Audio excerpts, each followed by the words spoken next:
Hello friends, ये lecture 2 है electronics mechanic का। लेक्चर 1 में हम लोग मॉड्यूल 1 और मॉड्यूल 2 के 53 क्वेश्चन तक किए थे। ये मॉड्यूल 2 का जो कि basics of AC and electrical है, उसका क्वेश्चन नंबर 54 से स्टार्ट कर रहे हैं। Question number 54, What is the specified VCC voltage of 4-bit digital switch with 4 independent lines? 4 स्वतंत्र लाइनों के साथ 4-bit डिजिटल स्विच का निर्दिष्ट VCC वोल्टेज क्या है? तो ये वोल्टेज VCC वोल्टेज का वैल्यू 4.5 वोल्ट से लेकर 5.5 वोल्ट के बीच में लाई करेगा। इसे के बीच होगा तो option number C. Question number 55, What is the purpose of standard wire gauge SWG? मानक वायर गेज का उद्देश्य क्या है? तो स्टैंडर्ड वायर गेज के द्वारा जो भी कंडक्टर या वायर है उसके डायमीटर को हम लोग मेजर कर सकते हैं। तो option number C, measure diameter of wire, तार का व्यास को मापते हैं। Question number 56, which electrical parameter is measured by the megger? तो किस विद्युत पैरामीटर को मेगर द्वारा मापा जाता है? तो मेगर के द्वारा हम इंसुलेशन रेजिस्टेंस को मेजर कर सकते हैं, माप सकते हैं। तो आंसर है सी, इंसुलेशन रेजिस्टेंस, इंसुलेशन प्रतिरोध। Question number 57, how the insulators are called? Insulator को डैश कहा जाता है? तो इंसुलेटर्स को डाइलेक्ट्रिक्स भी कहा जाता है या पारद्युतिक भी कहा जाता है। Option number C. Question number 58, which tool is used for the simplest method of skinning wires? Skinning तारों की सबसे सरल विधि के लिए किस उपकरण का उपयोग किया जाता है? तो तार का जो भी कंडक्टर है, तार है, वो क्या होता है कि अंदर में कंडक्टर रहता है और उसके चारों ओर इंसुलेशन रहता है, चारों ओर इंसुलेटर का यूज करके। तो उसी इंसुलेशन को हटाने के लिए स्किनिंग वायर करना होगा। तो उसके लिए सबसे सरल विधि क्या है? तो इलेक्ट्रिशियन के नाइफ के द्वारा इस चीज को, तार को छीलना, इंसुलेशन को छीलना। तो option number A, electrician knife. Question number 59, Which energy is converted into electrical energy in hydro power station? Hydro power station में मेनली क्या होता है कि पानी को इकट्ठा करके हम इलेक्ट्रिसिटी को जनरेट करते हैं। पानी इकट्ठा करते हैं, किसी हाइट से उसको गिराते हैं, उस पानी को, और डायरेक्ट वो पानी आपका प्राइम मूवर के ऊपर गिराते हैं, जिससे प्राइम मूवर मैकेनिकल एनर्जी देता है। फिर उस मैकेनिकल एनर्जी को अल्टरनेटर उसके साथ कपलिंग करके जोड़ के हम उसको इलेक्ट्रिकल एनर्जी में कन्वर्ट करते हैं। तो इसलिए हो जाएगा mechanical energy, option number D. Question number 60, which tool is use to measure the size of wire? Same चीज इससे पहले ही पढ़े, स्क्वायरर, स्टैंडर्ड वायर गेज, मानक तार गेज। SWG के द्वारा हम किसी भी वायर या कंडक्टर के साइज को मेजर करते हैं या उसके डायमीटर को मेजर करते हैं। Question number 61, Which parameter of the wire is directly proportional to the current carrying capacity? तार का कौन सा पैरामीटर वर्तमान वहन क्षमता के सीधे अनुपातिक है? तो जैसे जैसे हम कंडक्टर का डायमीटर बढ़ाएंगे, जितना मोटा कंडक्टर रहेगा तो उसका डायमीटर उतना बढ़ेगा, तो उस कंडक्टर का करंट को कैरी करने की कैपेसिटी भी उतना ही ज़्यादा होगा। तो कंडक्टर का जो डायमीटर है वो डायरेक्टली प्रोपोर्शनल होता है to the current carrying capacity. Option number D. Question number 62, what is the effect on the current flow with increase diameter of conductor? तो वही चीज को फिर थोड़ा सा घुमा के क्वेश्चन पूछ दिया कि क्या प्रभाव पड़ेगा, करंट फ्लो पे क्या प्रभाव पड़ेगा यदि हम किसी कंडक्टर के डायमीटर को बढ़ाते हैं? तो ये हाई करंट फ्लो करने के लिए अलाउ करेगा। तो option number D, allows high current flow, उच्च वर्तमान प्रवाह की अनुमति देता है। Question number 63, what is the relation of wire diameter with current carrying capacity of conductor? Conductor की वर्तमान ले जाने की क्षमता के साथ तार व्यास का क्या संबंध है? सेम उसी क्वेश्चन को फिर से पूछा है। तो इसमें भी क्या होगा कि कंडक्टर का जो डायमीटर है वो डायरेक्टली प्रोपोर्शनल होगा, उसमें करंट कैरिंग कैपेसिटी जो भी रहेगी उसके साथ डायरेक्टली प्रोपोर्शनल का रिलेशन रहेगा। Option number B. Question number 65, what is the name of the instrument used to measure electrical quantities. जितने भी इलेक्ट्रिकल क्वांटिटीज होते हैं, वोल्टेज, करंट, रेजिस्टेंस, इन सब को मेजर करने के लिए किस इंस्ट्रूमेंट का यूज किया जाता है। तो इसके लिए मीटर का यूज किया जाता है। मीटर का यूज करके हम इलेक्ट्रिकल क्वांटिटीज को मेजर कर सकते हैं। Option number A. Question number 66, which terminal of the meter is connected for measuring electrical quantity. विद्युत मात्रा को मापने के लिए मीटर का कौन सा टर्मिनल जुड़ा हुआ है। तो मीटर का जो इनपुट टर्मिनल होता है ना, उसी पे हम लोग जोड़ते हैं मेजर करने के लिए।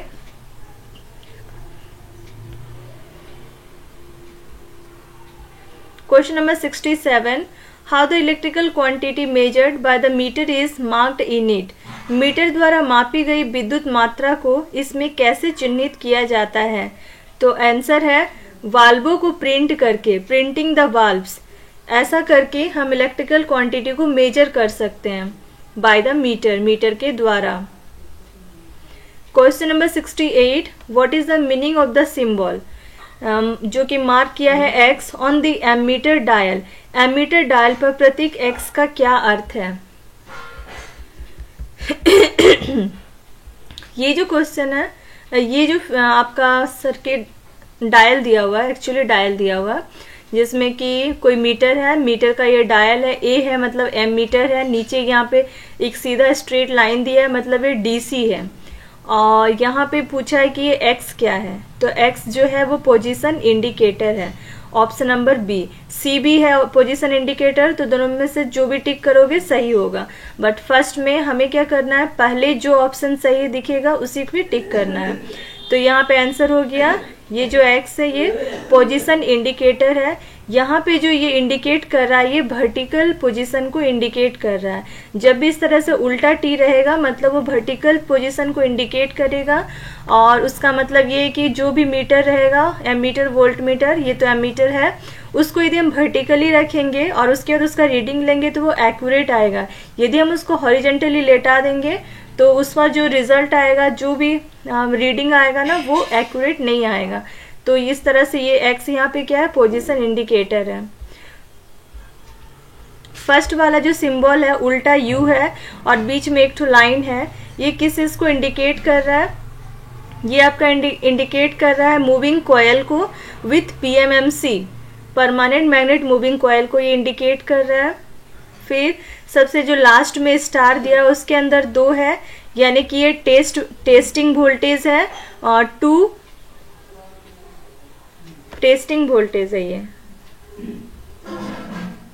और 2 उसका वोल्टेज का वैल्यू है। Question number 64, how the stationary electric charges are called.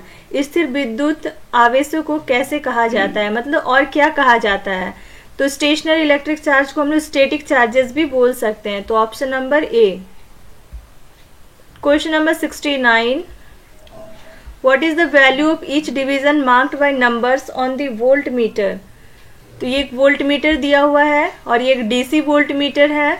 तो इसमें प्रत्येक डिवीजन को बताना है कि कितने कितने का डिवीजन इसमें किया हुआ है। तो इसमें देखिए 0 से 2 गया है, फिर 2 से 4 गया है, तो इसके अंदर स्मॉल डिवीजन कितना है, 2 है। फिर इसमें भी स्मॉल डिवीजन कितना होगा, 2 जाएगा, मतलब 0 से 1, 1 से 2, तो ये 2 वोल्ट का डिवीजन है। तो आंसर हो गया option number B, 2 volt. Question number 70, how the mechanical zero error of panel meter is corrected. Panel meter की यदि कोई मैकेनिकल या यांत्रिक शून्य त्रुटि हो तो उसको कैसे हम लोग ठीक कर सकते हैं। तो उसको कैसे ठीक कर सकते हैं, by replacing moving coil. Moving coil को रिप्लेस कर दो, जो भी मूविंग कॉयल यूज कर रहे थे उसको रिप्लेस कर देंगे तो हम ऐसा इसको करेक्ट कर सकते हैं। और दूसरा क्या होता है, इसमें ऑप्शन भी नहीं है, बट जब भी मैकेनिकल जीरो एरर करना है तो उसमें क्या करेंगे, पॉइंटर को 0 पोजीशन पे लेके जाएंगे, उसके बाद रीडिंग को चेक करेंगे। यदि वो नहीं हो पा रहा है, 0 पोजीशन पे वो फ्लक्चुएट कर रहा है, तो हम मैकेनिकली उसमें एक रहता है घुमाने के लिए नीचे मीटर में, उसको घुमा के हम लोग 0 पोजीशन में लेके जाते हैं और उसके बाद ही फिर से रीडिंग लेते हैं। इससे वो क्या हो जाएगा, वो करेक्ट देगा, वो 0 एरर देगा। तो इस तरह से हम लोग मैकेनिकल 0 एरर को करेक्ट कर सकते हैं। Question number 71, which condition the mechanical 0 error occur in panel meters. Panel meter में यांत्रिक शून्य त्रुटि किस स्थिति में होती है।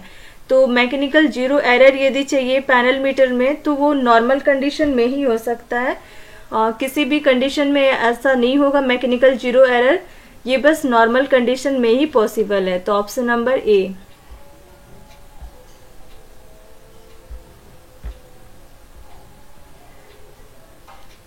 अब आते हैं मॉड्यूल 4 जो कि है सेल्स एंड बैटरीज पे question. Question number 72, what is the name of the pair of metal strips used in battery cell. जो बैटरी सेल है उसमें जो भी मेटल स्ट्रिप, धातु की स्ट्रिप की जोड़ी है उसका यूज किया जाता है, उसका क्या नाम है। तो बैटरी सेल में प्रयुक्त धातु स्ट्रिप्स की जोड़ी का क्या नाम है। जो मेटल स्ट्रिप्स होता है उसको इलेक्ट्रोड बोलते हैं, और जो भी उसमें जिसके ऊपर उसको डूबा हुआ रहता है वो जो लिक्विड या जो पेस्ट होगा उसको बोलते हैं इलेक्ट्रोलाइट। तो ऑप्शन नंबर सी, इलेक्ट्रोड्स।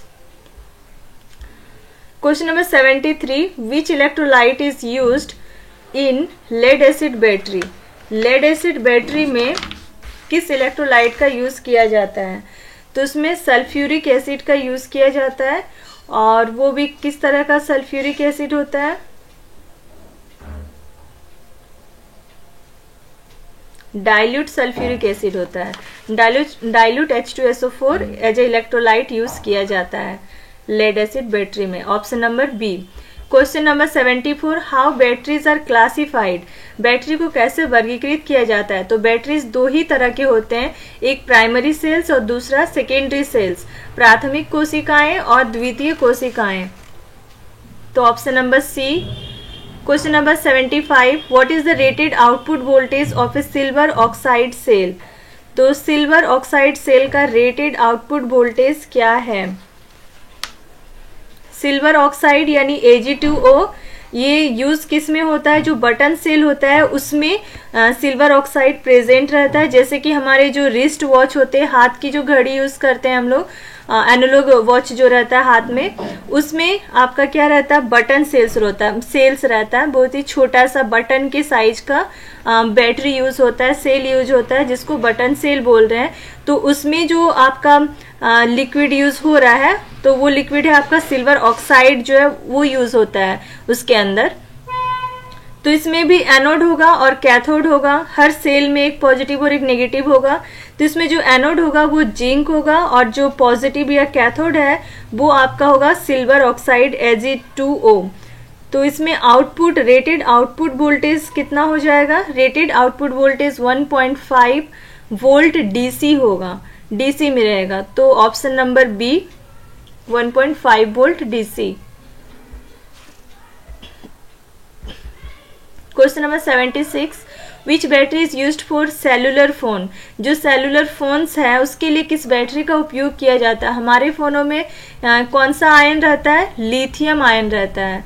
तो आंसर हो जाएगा बी, लिथियम आयन, LiION करके। Question number 77, which material is used for negative terminal of alkaline manganese dioxide batteries. जब एल्केलाइन मैंगनीज डाइऑक्साइड बैटरीज का बात करेंगे तो उसमें भी दो इलेक्ट्रोड रहेगा, एक पॉजिटिव टर्मिनल और एक दूसरा नेगेटिव टर्मिनल। तो उसमें नेगेटिव टर्मिनल किस चीज का रहेगा, वो जिंक रहेगा, और पॉजिटिव टर्मिनल क्या रहेगा, मैग्नीशियम ऑक्साइड रहेगा, Mg2O। वो पॉजिटिव में पॉजिटिव इलेक्ट्रोड रहेगा, और नेगेटिव इलेक्ट्रोड आपका जिंक होगा। और उसमें ये जो होगा ये आपका कहाँ पे यूज किया जाता है, alkaline manganese dioxide battery, radio में, टेप रिकॉर्डर में इसी का यूज किया जाता है। इसमें रेटेड आउटपुट वोल्टेज 1.5 वोल्ट ही होगा, जैसे कि सिल्वर ऑक्साइड सेल में था वैसे ही आपका एल्केलाइन मैंगनीज डाइऑक्साइड बैटरी है, इसमें भी रेटेड आउटपुट वोल्टेज जो है 1.5 वोल्ट ही है। Question number 78, what is the unit of electric charge. विद्युत आवेश की इकाई क्या है। तो इसकी इकाई है coulomb, option number D. Question number 79, how batteries are classified based on their working. उनके काम के हिसाब से बैटरीज को हम क्लासिफाई करेंगे तो भी वह दो होंगे, प्राइमरी सेल्स और सेकेंडरी सेल्स। जो दोबारा हम उसको रिचार्ज नहीं कर सकते हैं, जो चार्जेबल नहीं है, वो आपका प्राइमरी सेल्स हो गया, और जो चार्जेबल है वो सेकेंडरी सेल्स हो गया। एक बार यदि चार्जेबल का क्या हो रहा है कि आप जैसे ही चार्ज खत्म हो जाए दोबारा से आप उनको चार्ज कर सकते हो। जैसे हमारे सेल फोन, लैपीज, इनकी जो बैटरीज होती है ना, इनको हम दोबारा जैसे डिस्चार्ज होती है फिर से कर सकते हैं, तो इनकी बैटरी सेकेंडरी सेल में आ गया।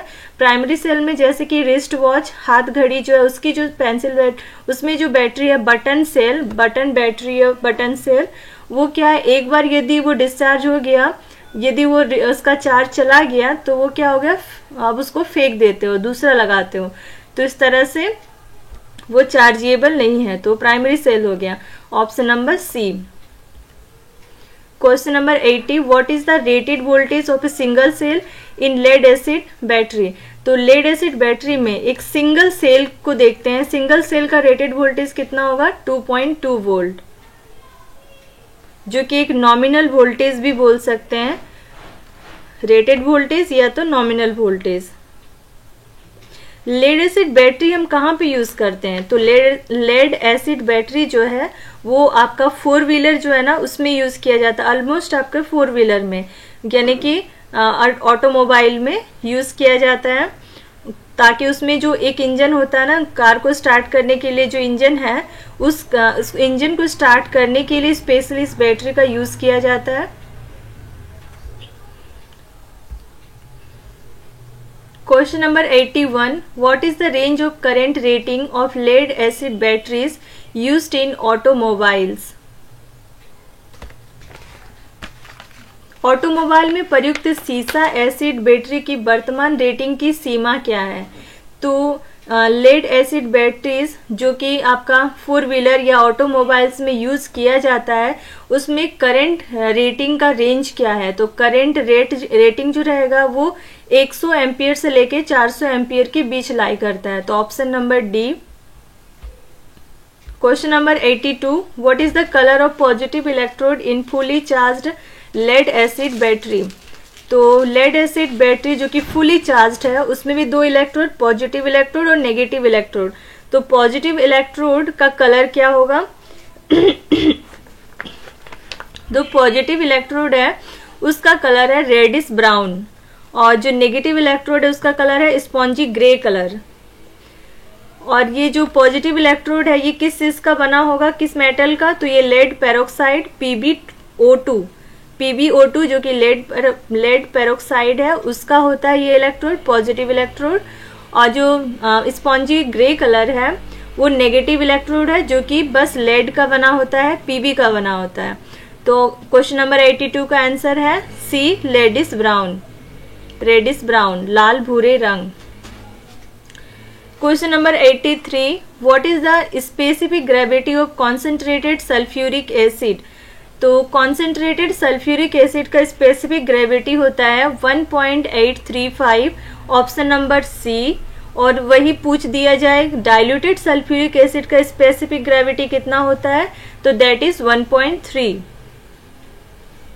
Question number 84, which energy is converted by the battery to produce electricity. बिजली बनाने के लिए बैटरी को किस ऊर्जा द्वारा परिवर्तित किया जाता है। तो बैटरी बाय द बैटरी, ठीक है, बैटरी के द्वारा यदि बिजली उत्पन्न किया जा रहा है तो उसमें केमिकल एनर्जी इलेक्ट्रिकल एनर्जी में कन्वर्ट होता है। तो option number B, chemical energy into electrical energy, रासायनिक ऊर्जा से विद्युत ऊर्जा में। Question number 85, what is the total voltage of 6 1.5 volt cell connected in series. श्रृंखला में जुड़े 6 1.5 वोल्ट कोशिकाओं का कुल वोल्टेज क्या है। तो 6 है, यानी कि एक का 1.5 है, तो 6 का कितना होगा 1.5 इंटू 6 यानी कि 9.0, यानी 9 वोल्ट, वो भी डीसी। तो option number C. Question number 86, which electrolyte is used in maintenance free lead acid batteries. किस इलेक्ट्रोलाइट का उपयोग रखरखाव मुक्त लीड एसिड बैटरी में किया जाता है?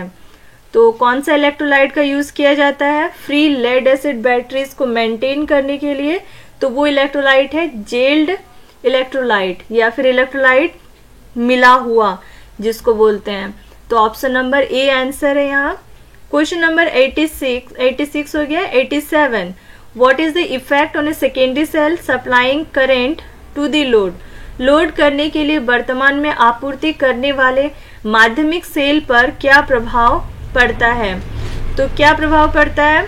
यदि सेकेंडरी सेल है उस पर क्या प्रभाव पड़ेगा? यदि हम क्या कर रहे हैं, कंटिन्यूसली हम लोड दे रहे हैं, supplying current to the load, load भी हो रहा है, जैसे कि फोन में हम कुछ काम भी कर रहे हैं तो उसको हम लोड भी दे रहे हैं और इधर से हम बैटरी को चार्ज भी कर रहे हैं, सप्लाइंग करंट भी हो रहा है। तो सेकेंडरी सेल पे क्या प्रभाव पड़ेगा? हम यूज करने की वजह से वो डिस्चार्जिंग होगा, तो डिस्चार्जिंग का प्रभाव पड़ेगा, डिस्चार्ज होगा।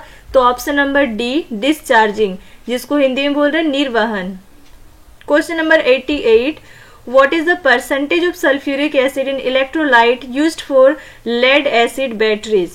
तो lead acid batteries के लिए इस्तेमाल होने वाले इलेक्ट्रोलाइट में सल्फ्यूरिक एसिड का प्रतिशत कितना है? तो लेड एसिड बैटरीज में जो भी इलेक्ट्रोलाइट यूज हो रहा है उसमें सल्फ्यूरिक एसिड जो है 27% है।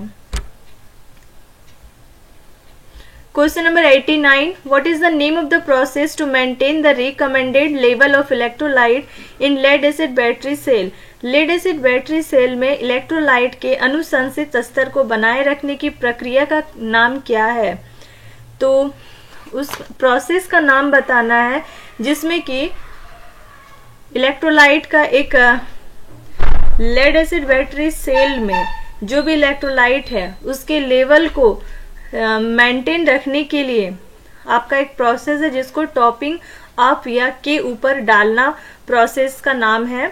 ऑप्शन नंबर बी आंसर है। टॉपिंग अप के अनुसार क्या होता है कि यदि इलेक्ट्रोलाइट का जो लेवल है वो कम हो गया है तो हम उसमें क्या करेंगे, एक डिस्टिल्ड वाटर को ऐड करेंगे जो उसमें रहता है ऑलरेडी सल्फ्यूरिक एसिड है, तो उसमें क्या करेंगे, डिस्टिल्ड वाटर को ऐड करेंगे और इसी प्रोसेस को टॉपिंग अप प्रोसेस बोला जाता है। तो option number B. Question number 90 What is the electrolyte level maintained above the top of the plate in lead acid battery cell? Lead acid battery कोशिकाओं में प्लेटों के शीर्ष से ऊपर इलेक्ट्रोलाइट स्तर का क्या बनाए रखा जाता है? तो इलेक्ट्रोलाइट लेवल जो रहेगा वो लेड एसिड बैटरी में प्लेट्स का जो टॉप है, top above the top of plates, तो यानी प्लेट के टॉप के अबव कितना इलेक्ट्रोलाइट लेवल कितना होना चाहिए, तो ये 10 मिलीमीटर से लेकर 15 मिलीमीटर के बीच होना चाहिए। Option number C. Question number 91 what is the lowest voltage level of discharging the lead acid battery?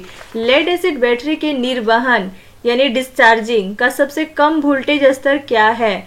तो 1.7 वोल्ट ही सबसे कम है, इससे नीचे नहीं हो सकता है इसको डिस्चार्ज करने के लिए।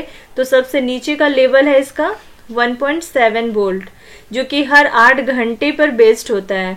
कितने टाइम पे देखते हैं तो बेस्ड होता है ये 8 घंटे, जो एक डिस्चार्ज का टाइम है, पीरियड है, उसमें ये 1.7 वोल्ट से कम, इससे कम नहीं होना चाहिए।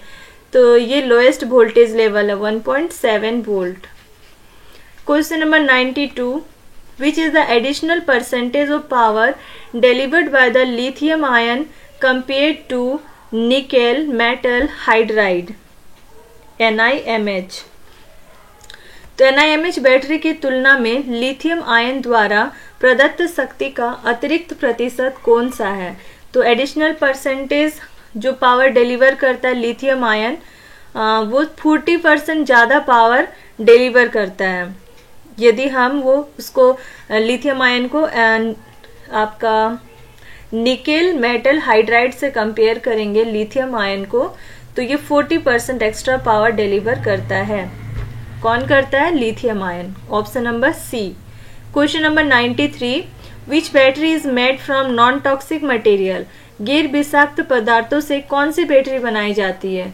तो lithium ion, lithium polymer, nickel cadmium, सब में कुछ न कुछ विषाक्त पदार्थ तो होता ही है, से बना होता है, कुछ न कुछ उसमें टॉक्सिक मटेरियल होते हैं। नॉन टॉक्सिक मटेरियल किसमें नहीं होते, किसमें नॉन टॉक्सिक मटेरियल होते हैं? तो वो है आपका NiMH, निकेल मेटल हाइड्राइड जो है उसमें नॉन टॉक्सिक मटेरियल होते हैं, तो उसी से बनता है ये, नॉन टॉक्सिक मटेरियल से।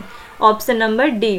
Question number 94, which rechargeable cell is designed with conductive polymer? तो कौन सा रिचार्जेबल सेल प्रवाहकीय बहुलक के साथ डिजाइन किया गया है? तो वो है आपका प्लास्टिक सेल। तो ये तो पॉलीमर है और जिसमें कि जिससे होके कंडक्टिव का मतलब हो रहा है उससे होके इलेक्ट्रिसिटी पास करता है। तो ऐसा कौन सा सेल है जिस डिजाइन किया गया विथ कंडक्टिव पॉलीमर? तो वो plastic cell, option number A. Question number 95, which method is adopted to charge a car battery with voltage rating of 2.3 volt per cell? 2.3 volt प्रति सेल की वोल्टेज रेटिंग के साथ car battery charge करने के लिए कौन सी विधि अपनाई जाती है? तो ये है आपका constant voltage charging method. Mainly दो ही मेथड होता है चार्जिंग का, या तो कांस्टेंट वोल्टेज या तो कांस्टेंट करंट चार्जिंग मेथड। तो जब हम कार के बैटरी को चार्ज करते हैं तो उसके लिए हम लोग कांस्टेंट वोल्टेज चार्जिंग मेथड का यूज करते हैं, जिसमें कि वोल्टेज रेटिंग 2.3 वोल्ट पर सेल होता है। Question number 96, what is the use of battery analysers with rapid test programme? Battery analyser का रैपिड टेस्ट कार्यक्रम साथ क्या उपयोग होता है? तो बैटरी एनालाइजर का यूज हम लोग किस लिए करते हैं? ये हमारे जो भी बैटरी है उसका क्या कंडीशन है एट प्रेजेंट, यानी कि उसका हेल्थ कंडीशन को इंडिकेट करता है बैटरी एनालाइजर। और विथ रैपिड टेस्ट प्रोग्राम, तुरंत से जो एक चाहिए रैपिड टेस्ट करते हैं उसके द्वारा हमें पता चले, तो ये बैटरी एनालाइजर्स वही है, रैपिड टेस्ट प्रोग्राम है जिसका यूज करते हैं to indicate health condition of battery. Option number D, battery की स्वास्थ्य स्थिति का संकेत देता है ये battery analyser. Question number 97, which device is use to test the fully charge condition of a lead acid battery cell? इनमें से कौन सी device lead acid battery cell के फुली चार्ज कंडीशन को चेक करने के लिए उपयोग की जाती है? तो आंसर है option number D, high rate discharge tester, उच्च दर निर्वहन परीक्षक। यही है जो कि फुली चार्ज कंडीशन को टेस्ट करके बताता है। Question number 98, why the load testing is done on the lead acid battery? तो लेड एसिड बैटरी में लोड टेस्टिंग क्यों की जाती है? ताकि उसके output voltage, rated output voltage को मेजर कर सके। तो option number C, measure the rated output voltage.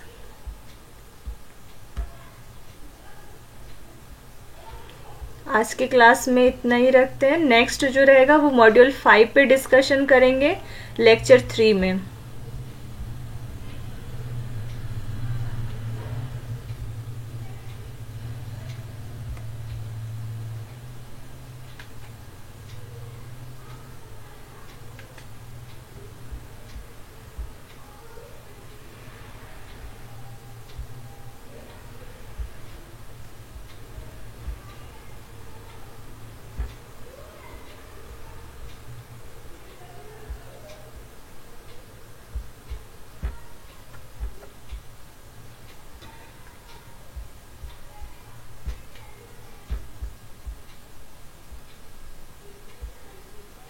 Thank you.